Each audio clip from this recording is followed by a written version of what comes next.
Hello everyone, চলো আজকে তোমাদের একটি চাঁদার সাহায্যে শাপলা ফুল লাগানো শেখাই। তো ওই জন্য আমি একটি চাঁদা নিয়ে নিয়েছি। তো চাঁদার মাঝখান বরাবর একটি ফুটো করে নিব, আর 90 ডিগ্রিতে একটি ফুটো করে নিব, আর নিচের দিক থেকে 0 ডিগ্রিতে, দুই পাশে 0 ডিগ্রিতে ফুটো করে নিব।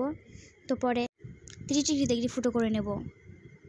এখানে 20 ডিগ্রি হয়ে গেছিলো, 30 ডিগ্রিতে ফুটো করে নিতে হবে, 0 ডিগ্রি ও 30 ডিগ্রিতে।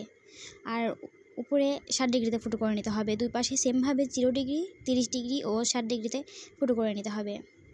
তো আমি ইউটিউবে নতুন, তোমরা সবাই আমাকে সাবস্ক্রাইব করবে, লাইক দিবে, কমেন্ট করবে, তাহলে মানে ছবি আঁকানোর আগ্রহটা বাড়ে। তোমরা সবাই কমেন্ট করবে। তো চাঁদাটাকে এভাবে আঁকা করে উপর দিক থেকে নিচের দিক দিয়ে দাগ দিয়ে নেব। দুই পাশেই সেমভাবে দাগ দিয়ে নিতে হবে। তো মাঝের পাপড়িটা আঁকানো শেষ। এবার সাইডে চাঁদাটা বাঁকা করে নিয়ে আবার ওখান থেকে দাগ দিয়ে নিতে হবে। নিচের দিক থেকেও আবার দাগ দিয়ে নিতে হবে। এখানে দুটো ফুটো হয়ে গেছিলো, তোমরা ঠিকভাবে দিবে। তো দাগ দিয়ে নেওয়া হয়ে গেলে নিচে আরেকটা দাগ দিয়ে নেব।